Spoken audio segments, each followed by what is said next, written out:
देवरानी के डब्बे में प्याज टमाटर, जेठानी के डब्बे में राजमा बटर। लो, बस ये बटर का तड़का भी मेरे राजमा में लग गया। अब जल्दी से मैं इसको डब्बे में करके दोनों के लिए पैक कर देती हूँ। ये ज्योति आज कहाँ रह गई? इसको देवर जी और राज के लिए टिफिन नहीं बनाना? सुनीता ऐसे बोल ही रही थी कि तभी रसोई में आंख नाक रगड़ती हुई ज्योति आ गई। अरे ज्योति, तुमने आज इतनी देर क्यों कर दी? डब्बा नहीं बनाकर देना है क्या तुम्हें देवर जी और राज को? क्यों जेठानी जी, मैं उठकर आ तो गई हूँ, आपको दिखाई नहीं देता? लेकिन मैं बस पूछ ही तो रही हूँ, तुम बुरा क्यों मान रही हो? मुझसे ज्यादा बेकार के सवाल मत पूछिए, समझ आया? ज्योति की बात सुनकर सुनीता चुप हो गई।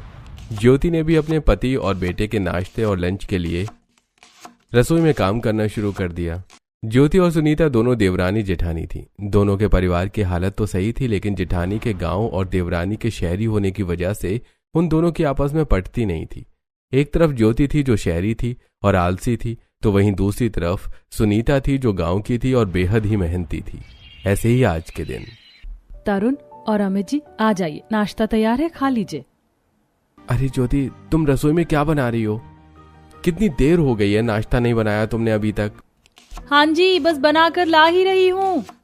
ज्योति रसोई में खूब सारे प्याज और टमाटर काट रही थी। उसने जल्दी जल्दी से टमाटर प्याज को काटा, जिसके बाद उसने अपने बेटे और पति के लिए टमाटर प्याज वाले इंस्टेंट सैंडविच बना दिए। कुछ देर बाद सारा परिवार डाइनिंग टेबल पर बैठ गया और सभी नाश्ता करने लगे। क्या ज्योति, तुम जब भी देखो बस इन टमाटर प्याज को काट कर फ्री हो जाती हो? कभी तो टिफिन में और नाश्ते में कुछ अच्छा भी दे दिया करो। अरे तो पागल, तेरी भाभी ने तो बनाया है सभी के लिए राजमा विद बटर, तू ये खा ले। अमित ने सुनीता का बनाया हुआ राजमा बटर सुमित के साथ शेयर किया, तो वहीं दूसरी तरफ दोनों बच्चे। जाओ माँ, मुझे नहीं खाना है राजमा बटर, मुझे तो राज की तरह ही सैंडविच और अच्छी अच्छी चीजें चाहिए। अच्छा, तो तू मेरे नाश्ते में से खा ले। देखो तो जरा, सभी को खाने में कैसे नखरे लग रहे हैं। एक तरफ राजमा बटर नहीं खाना तो दूसरी तरफ सैंडविच भी नहीं चाहिए। अरे बहू, मुझे तो प्लेट में दोनों चीजें जरा जरा सी परोस कर दे दो, मैं तो दोनों ही चख लूंगी। मुझे भी दोनों दे दो। और मुझे भी दोनों चाहिए। सभी घर वालों ने ऐसे ही नाश्ता किया, जिसके बाद बच्चे स्कूल, दोनों बेटे अपने ऑफिस, नंद कॉलेज और ससुर अपनी दुकान पर चले गए। अब घर में बस दोनों बहुएं और सास थीं। बहुओं, आज तो दोनों मिलकर रसोई की सफाई कर लो। वैसे भी हर महीने बावर्ची खाना साफ होना चाहिए, लेकिन हमारे घर में तो साल से साल मिल जाता है। नहीं माँ जी, मैं नहीं कर सकती। मुझे आज अपनी सहेलियों के साथ बाहर जाना है, तो आज पॉसिबल नहीं है। कहाँ जाना है तुझे और क्यों पॉसिबल नहीं है? घर के कामों से ज्यादा तेरे लिए क्या जरूरी हो रहा है? माँ जी, मेरी शादी हो गई है तो इसका मतलब ये नहीं है कि मेरे लिए कुछ जरूरी नहीं है। मैं एक लड़की हूँ और आज मेरा सेल्फ केयर का दिन है, बात को समझिए। अच्छा, तू अब से निकलकर शाम को घर वापस आएगी और इस बीच तेरा बेटा जो आकर हमसे खाना वगैरह मांगेगा और तेरे बारे में पूछेगा, उसका क्या? माँ जी, मैंने ऑलरेडी अपने बेटे राज के लिए सैंडविच बना दिया है। अगर वो खाना मांगे तो उसे वो खिला देना, दैट्स इट। ज्योति, तुम इतना टमाटर प्याज और मैदा मत दिया करो। माना कि ये सब तुम अपना वक्त बचाने के लिए करती हो, लेकिन इससे तुम्हारे परिवार की सेहत खराब होगी। अब बताओ, तुमने सुबह राज को नाश्ते में भी बस एक टमाटर प्याज का सैंडविच खिलाया, उसे लंच में भी तुमने यही दिया और अब खाने के तौर पर भी तुम उसको वही खिलाने की बात कर रही हो। ये सही नहीं है, ऐसे तो वो कमजोर हो जाएगा।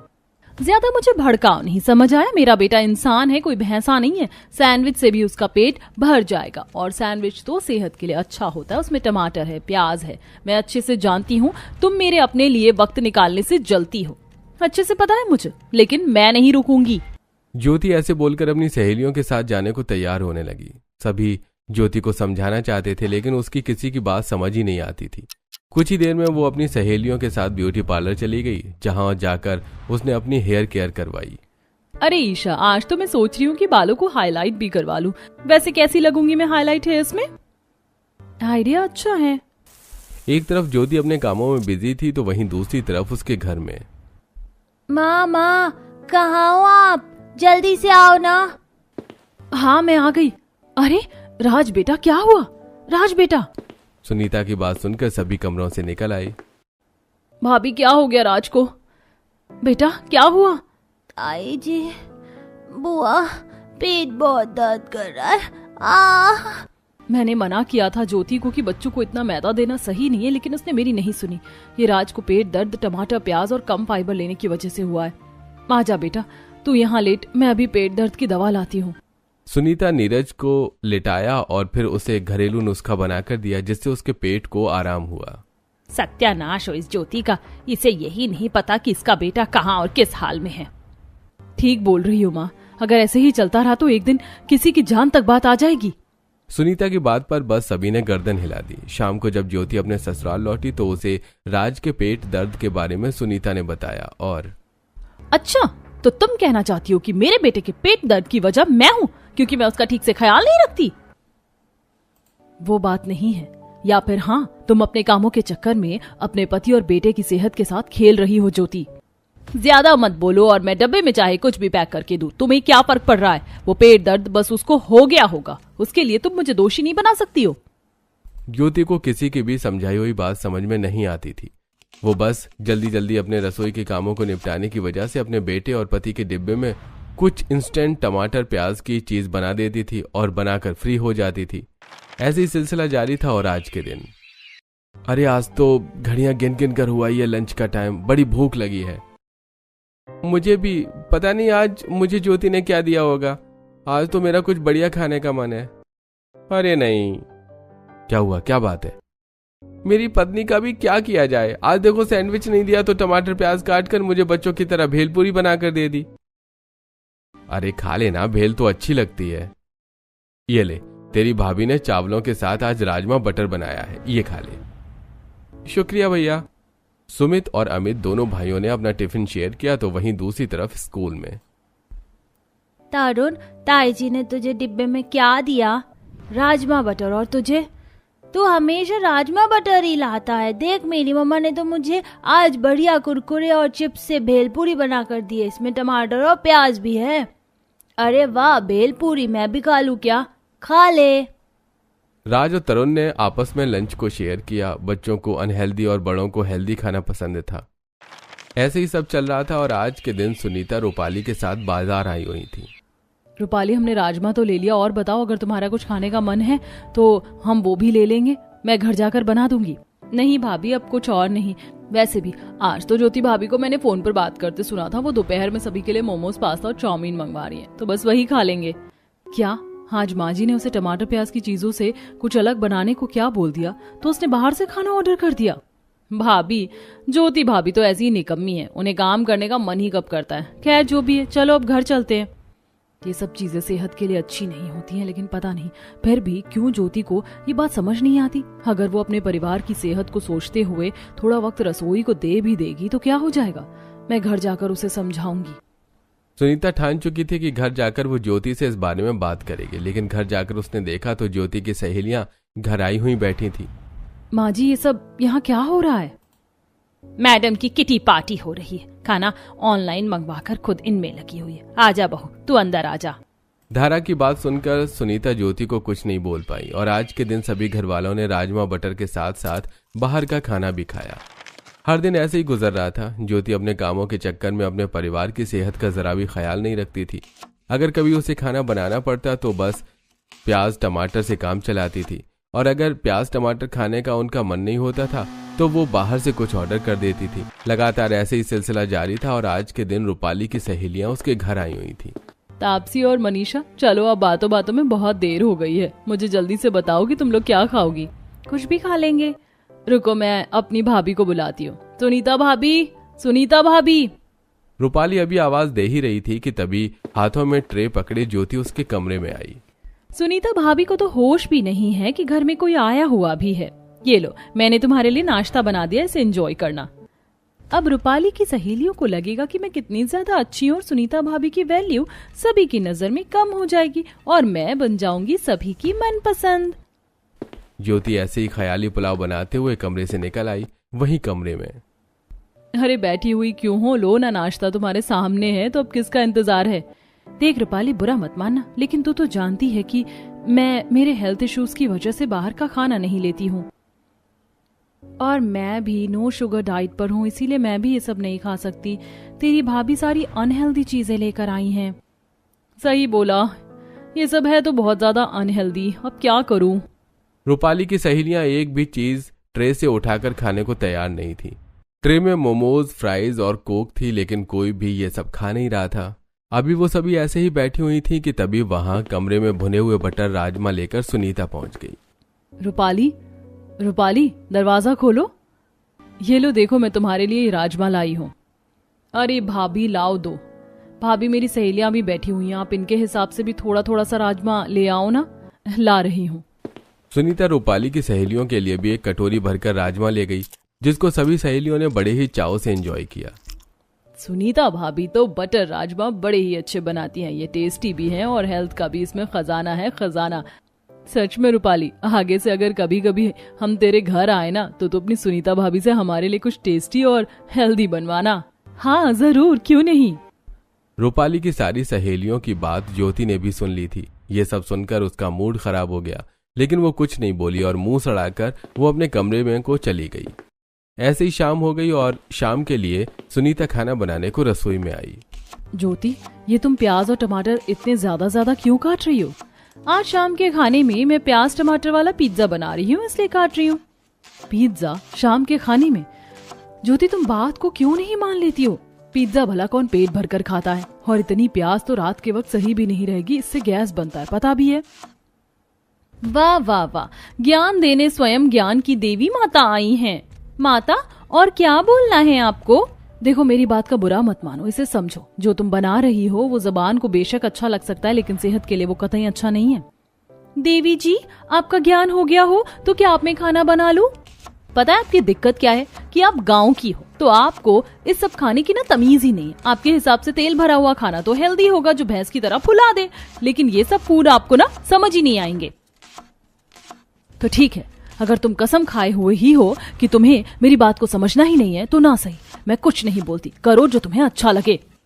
सुनीता और ज्योति में आज हल्की सी कलेश हो गई थी, लेकिन ज्योति आज भी नहीं मानी। उसने टमाटर प्याज वाला पिज्जा सभी के लिए बना दिया, जो कि काफी जल्दी बन गया। वहीं सुनीता ने बिना आलस के अपने परिवार के लिए राजमे की सब्जी बनाई और साथ में चावल और रोटी भी बनाई। कुछ ही देर में सभी घर वाले खाना खाने को आ गए। सभी ने पहले पिज्जा ही टेस्ट किया। वाह चाची, आपने तो बहुत ही अच्छा पिज्जा बनाया है ना? मैं तो ऐसे ही बनाती हूँ। हाँ, पिज्जा तो मुझे भी बड़ा पसंद है। आह आह आह। अचानक से ही ज्योति के पति सुमित के सीने में तेज दर्द हुआ। सभी घबरा गए कि तभी वो दर्द बुक भी गया। अरे बेटा, क्या हो गया? हमें जल्दी से डॉक्टर को फोन मिला। नहीं भैया, रहने दो, अब सही है। लेकिन बेटा, अचानक से हुआ क्या था? मेरी तो तुझे देखकर जान ही निकल गई थी। पता नहीं माँ, अचानक से दिल के पास जोरों से दर्द हुआ, फिर बंद हो गया। चल कोई नहीं। नहीं देवर जी, इसको कोई आम दर्द ना समझना, ये निशानी है किसी बड़ी परेशानी की। ज्योति, तुम्हारे सिर्फ टमाटर प्याज की अलकसी से देखो, क्या घर में सभी को नई नई दिक्कत होने लगी है। अभी भी वक्त है, मान जाओ। क्या मतलब है आपका? यानी ये जो सुमित जी के दर्द हुआ है इसकी वजह मैं हूँ? बोलिए, ये कहना चाहती हैं आप? आपको तो हर चीज का इल्जाम मेरे पर ही रखना होता है। जाने दो, तुम्हें तो कोई बात समझ आती ही नहीं है, खत्म करो बस बात को। दोनों देवरानी जेठानी के बीच में फिर से छोटी सी कलेश हुई, जिसको सुनीता ने खत्म भी कर दिया। लेकिन असल में सुमित का ये दर्द आगे आने वाली किसी परेशानी की दस्तक था या नहीं, जानने के लिए कहानी में बने रहिए। इसी तरह से दिन गुजरते गए, लेकिन ज्योति अपने आलस से बाज आने को तैयार नहीं थी। वो हर रोज अपने पति और बेटे को या तो टमाटर प्याज से कुछ बनाकर देती या फिर वो बाहर का कुछ उनके डिब्बे में रख देती। ऐसे ही सुनीता हर रोज हेल्दी और टेस्टी खाना अपने पति और बेटे के डिब्बे में डालती थी। ऐसे ही सिलसिला जारी था और आज के दिन सुमित और अमित दोनों लंच ही कर रहे थे। भैया, हर रोज बटर मारकर राजमा खाते हो। मेरी पत्नी तो या तो टमाटर प्याज या फिर ये मोमोज वगैरह दे देती है। खैर जो भी है तो खाना ही है। सही बोला। वैसे मैं जानता हूं कि तेरा दिल मेरे टिफिन से खाने का हो रहा है। ये ले। सुमित, क्या हुआ तुझे? सुमित, मेरे भाई आंखें खोल। अमित ने जैसे ही साइड में सुमित को देखा तो वो अपने सीने को पकड़कर पहले तो मछली की तरह तड़पा और फिर बेहोश हो गया। सुमित की ऐसी सीरियस हालत देखकर सभी एम्प्लॉइज उसे इमरजेंसी रूम में ले गए, जहां डॉक्टर ने सुमित को ऑक्सीजन वगैरह दिया। डॉक्टर, क्या हुआ मेरे भाई को? क्या हुआ है इसको? कुछ तो बताओ। देखो, मैंने अभी ऑक्सीजन लगाया है। पहले पेशेंट को होश आ जाए, उसके बाद मैं कुछ चेकअप करके आपको बताऊंगा। अमित ने काफी देर सुमित के होश में आने का इंतजार किया। जब सुमित होश में आया तो डॉक्टर ने उसका चेकअप किया और उसे अमित के साथ घर को भेज दिया। घर में आज भी ज्योति कुछ टमाटर प्याज से ही बना रही थी। दोनों बहुएं रसोई में थीं कि तभी बाहर से धारा के चिल्लाने की आवाज आई। अरे मेरे आग के तारे को क्या हो गया? अमित, क्या हुआ मेरे सुमित को? यहाँ बैठ जा। हाँ, ऐसे ही। सुमित जी, क्या हो गया आपको? सुमित जी।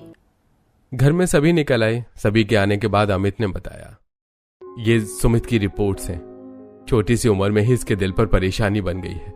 इसका कोलेस्ट्रॉल लेवल बढ़ा हुआ है, फैटी लिवर है और डॉक्टर ने बताया है कि इसका शरीर बहुत ज्यादा कमजोर भी है। अमित की बात को सुनकर सभी चौंक गए और सभी ज्योति को घूरने लगे। अब ज्योति के पास भी बोलने को कुछ बाकी नहीं था। सत्यानाश हो तेरा! कितना समझाया तुझे तेरी जेठानी ने कि छोड़ दे इन सब चीजों का पीछा। घर में कभी टमाटर प्याज से अलग भी कोई चीज देख लिया कर, लेकिन तुझे कहाँ समझ आने वाला है। अब बना दिया ना मेरे बेटे को दिल का मरीज। बताओ, माँ बाप तो 55 के होकर भी अभी तक भगवान के शुक्र से कभी दिल की बीमारी के मरीज नहीं हुए, और बेटा 25 की उम्र में ही दिल की बीमारियों का मरीज हो गया। वैसे बहू हद है, तो उससे भी अपना परिवार ही नहीं संभाला गया तेरे से तो। ज्योति की नजरें अपने सास ससुर के आगे उठ नहीं रही थी। वो बस नजरें झुकाए हुए ही थी कि तभी ज्योति बोली, मुझे माफ कर दीजिए। हालांकि मैं माफी के काबिल नहीं हूँ। मैंने अपने ही हाथों अपने परिवार की सेहत का खेल बना दिया, लेकिन फिर भी आपके परिवार की ही हूँ तो एक आस है, मुझे माफ कर दीजिए। हाथ से वादा करती हूँ अपने परिवार का खूब ध्यान रखूंगी। ज्योति की बात सुनकर सुनीता ने उसको सहारा दिया। यही तो था जो कि मैं तुम्हें कब से समझाना चाहती थी, लेकिन तुम समझती ही नहीं थी ज्योति। अभी भी देर नहीं हुई है, अभी भी सीख लो और अपने परिवार की तरफ को सोचो। सुनीता की बात सुनकर ज्योति भी गर्दन हिलाने लगी। बस फिर क्या था, उसी दिन से कामचोर और आलसी ज्योति सुधर गई। अब वो भी अपने परिवार के लिए हेल्दी खाना बनाती थी और घर के बाकी कामों को भी देखती थी। इस छोटे से बदलाव से सुमित भी अब काफी सही हो चुका था और अब सब कुछ ठीक हो गया था। दोनों देवरानी जिठानी में भी अब लड़ाई नहीं होती थी और अब सभी मिलजुल कर खुशी खुशी रहते थे।